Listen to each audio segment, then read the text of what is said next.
It has been a while since we connected words. Now, when I say connected words, I'm not using the connections that are there in the dictionary. I'm using my way of relating words. At times, people might be able to relate the words.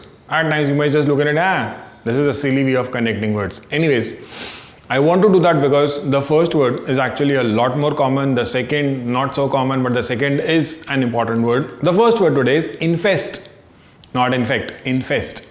Where do you use it? Infestation of parasites. Infestation by moths. Yeek, chee. Infest also means to live in something as a parasite.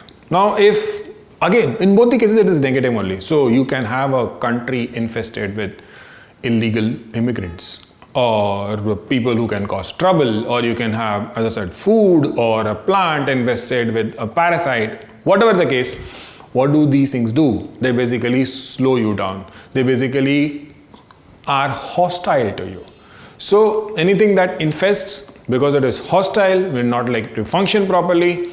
In, not, fest. No, I'm not trying to derive any meaning of the word fest here. I'm just doing not allow, in, not, fest. If I take that meaning, not allow something to function properly, slow down something, not with the word fest, because I'm going to use fest in my word today.